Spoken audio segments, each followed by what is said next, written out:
of Reporters, presented by Dell Small Business. Download, subscribe, and review ESPN Daily, available wherever you enjoy your podcast. 888-SAY-ESPN. It's 888-729-3776. You are listening live to the Stephen A. Smith Show, ESPN Radio, ESPN News. Couple of things that I wanted to throw you guys' way because I double-checked something with the NBA because obviously, as you know, Michael Jordan spoke out and, he was being interviewed by NBC and basically said that Steph Curry's not a Hall of Famer yet. Now, for those of you who know Michael Jordan like I do, he knows that Steph Curry will be a Hall of Famer. Michael Jordan is just one of those guys that until you finish playing, he's not giving you those kind of props. You got to finish your career first and get there.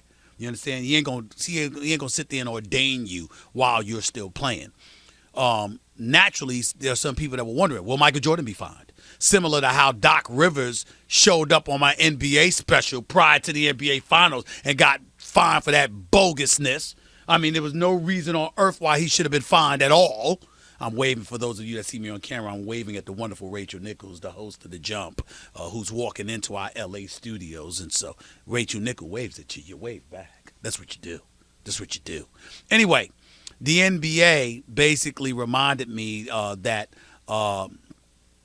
things have changed. Going forward, isolated public comments by team representatives praising another team's player will no longer be regarded as violations of the anti-tampering rule, unless aggravating circumstances are present. Potential aggravating circumstances include stated interest in signing or trading for one of the players, B, referencing the player's fit or lack thereof with his current team or another team, C, referencing the amount of compensation a player deserves or is likely to be paid under a future contract, D, repeated or excessive praise of the player, or E, any other conduct taking into account context that is reasonably viewed as interfering with the player's relationship with his current team, including but not limited to conduct reasonably viewed as constituting an expression of interest in obtaining the player's current or future services. For example, player A is a great player would not be a tampering violation by an executive of Team B, but player A would be a great fit for our team would continue to be a tampering violation.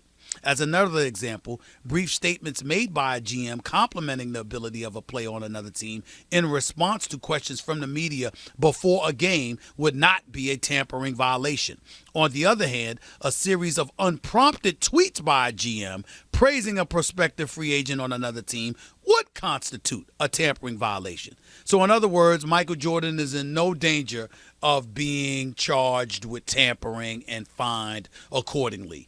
And Doc Rivers, under these present rules, would not have been fined for coming on an NBA Finals special with me, Magic Johnson, and Mike Wilbon talking about Kawhi Leonard and what he brings to the table for the Toronto Raptors against the Golden State Warriors at that particular time. That's basically what this is. 888-SAY-ESPN is always the number to call up. This 888-729-3776. I got a 5-minute window, and even though I usually go to my callers on the line, one of my premier callers during basketball season, I mean, he thinks he knows more sports than everybody, but when it comes to the game of basketball, he invented the game. You understand what I'm saying? James Naismith has nothing on my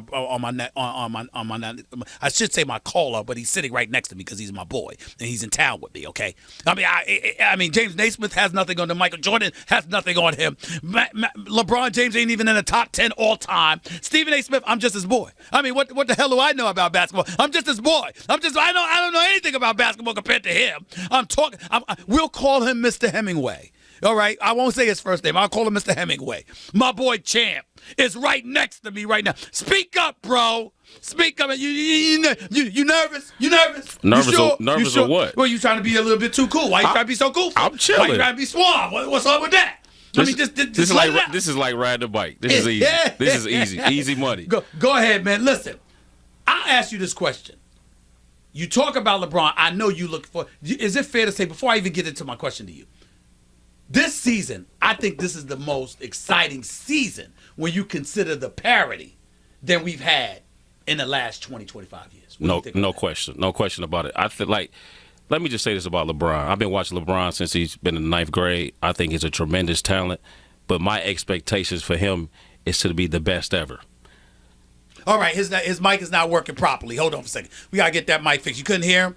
Okay, we're going to get that mic fixed. Something's wrong with his mic right now. We'll get back to you in a second. Okay. Because I need an explanation there. 888-SAY-ESPN. It's 888-729-3766. Matter of fact, slide over here next to me right now for a camera. Right? Just for a quick minute. Go ahead and explain yourself. Hurry up, man. Hurry up and explain yourself on camera real quick. Go ahead and say what you got to say about it. Go ahead. LeBron James, go ahead. No, LeBron James is definitely one of the best basketball players ever, no doubt about it. I've been watching him since the 9th grade in high school. Okay, don't get too nervous because you're on camera now. I'm not nervous. Okay, I'm just saying. It's like riding a bike. I'm going to just say this. My expectations for LeBron is to be the best ever once I saw him play. I told A.J. Jackson when he was in 9th grade, I said, this kid got a chance to be better than Michael Jordan. But see, I witnessed 2009, 2010, best record in basketball. They couldn't get it done. And to me, he copped out and went to Miami and teamed with Wade. I wanted to see Wade versus LeBron James. Unlike most ball players, you want to see that great competition. It should have been Wade versus LeBron versus Wade and LeBron teaming up to me and adding Bosh. Max Kellerman brings up the 45, 48 wins with Clippers. Well, in Miami, he had 47 wins in 2010. They add Bosh and LeBron. It's a cakewalk in the East. And I thought the Heat should have won 4 in a row. And then LeBron got creative and went back to Cleveland, and they won a championship with Kyrie Irving. Listen, the bottom line is this. He has the talent. He's one of the top 3 talents to ever play in basketball. But again, when he won the championship in 2016, he copped out again. He said they got Kevin Durant in Golden State. You are the defending NBA champion. He gave a concession speech. Like, come on now. Now, if he get it done in L.A., he wins in L.A. with this team without a closer, and he become the closer that I believe he can be, I'm going to go a little step further. I'll put him in my top 2. Instantly if they win the championship. All right, before I let you get on out of here. What's that? Is LeBron James and the Los Angeles Lakers going to win this year? With this roster? No. Who's going to beat them? You don't even know who's going to beat them. Who's going to win the championship? Who's going to win the championship, champ? Mr. Hemingway. Who? Ask instructed right now. I'm going with James Harden and Russell Westbrook. Man, go. Go over there. Go over there. You said no. All right. Give me the reason why. Give me the reason why real quick. Go ahead. I think they are the best 2 backcourt in basketball to start the season. You're talking about right now this year. The Houston Rockets, they lost to the Warriors, 4 of the last 5 years? Yes. The only team that really get the Warriors problems, you lose Chris Paul, you add Westbrook, that's your champions. I'm going to pray for him. Why? I really am. Because, see, D'Antoni's coaching the Houston Rockets. You got 4 of their 5 starters over the age of 30. You're relying on D'Antoni to manage their minutes. I need a mic. All right, and be ready for this. All right.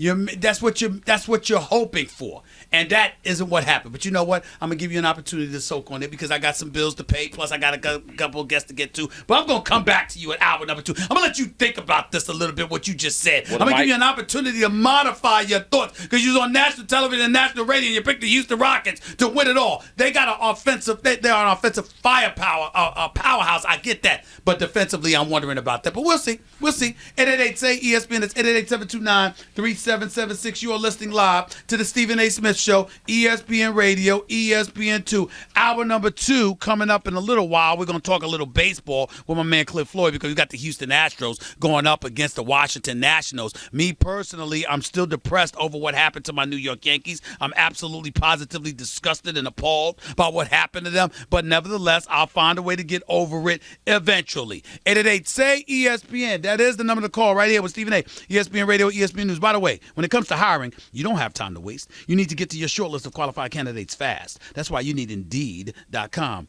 Post a job in minutes, set up screening questions based on your job requirements, then zero in on qualified candidates using an intuitive online dashboard. Your time is precious, so let Indeed help you get to your short list of qualified candidates and discover why more than 3 million businesses use Indeed for hiring. Post a job today at Indeed.com/hire. That's Indeed.com/hire.